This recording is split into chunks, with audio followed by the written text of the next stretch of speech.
Bienvenidos al capítulo número 80 de mi podcast Aprendiendo Juntos.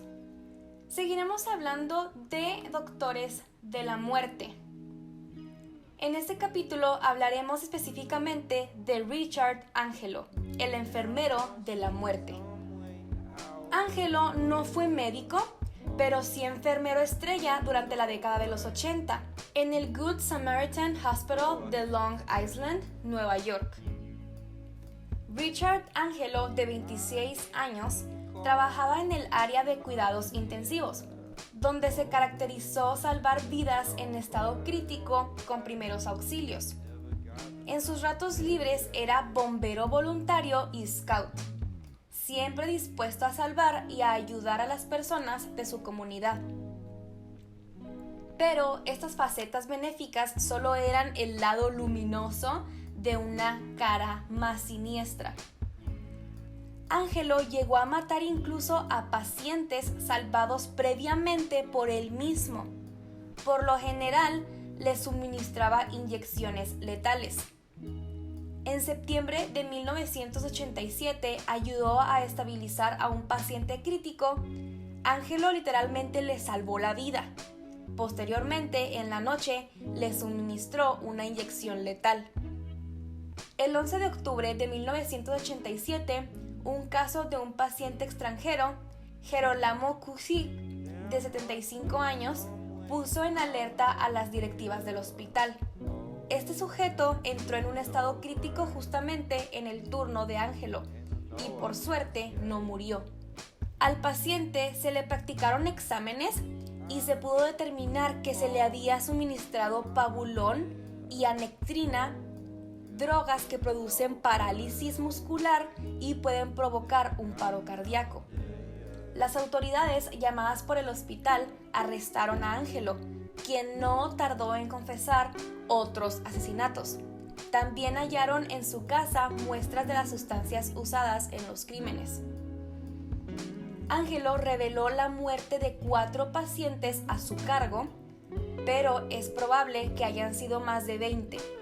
Expresó que su intención inicial era proporcionarles las letales sustancias para luego proceder a salvarlos y así ser un héroe, pero que durante la agonía no se sentía capaz de salvarlos. Entonces todo lo quería hacer para parecer un héroe, pero al momento, a la hora de la hora, se quedaba en un estado de shock y simplemente no podía salvarlos. Durante el juicio, los abogados de Angelo alegaron que él sufría de un trastorno disociativo de la identidad, es decir, que tenía múltiples personalidades, una de las cuales era la personalidad homicida. Este recurso usado en la defensa de muchos casos de asesinos en serie no ha pasado de ser una artimaña más de estos criminales para no ser llevados a la cárcel, sino a cómodas instituciones mentales.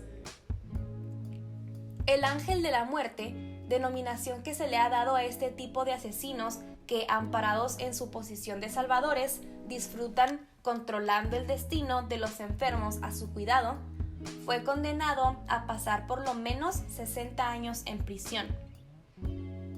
Uno de los casos similares más recientes es el de Stefan Leder, nacido en 1979, un alemán condenado en el 2006 a cadena perpetua por la muerte de 29 pacientes del hospital en el que trabajó entre febrero del 2003 y julio del 2004.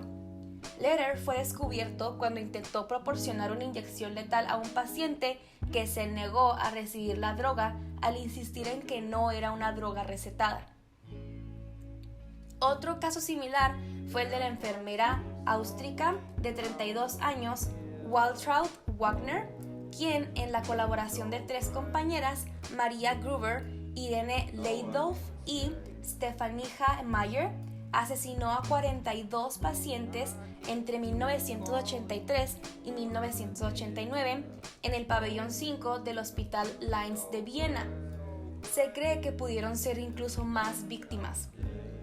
Wagner y sus socias llevaban a cabo el ritual que denominaban cura de agua, que consistía en cerrar las fosas nasales de los pacientes y presionarles la lengua hacia abajo para obligarlos a beber agua o yogur hasta que sus pulmones colapsaran.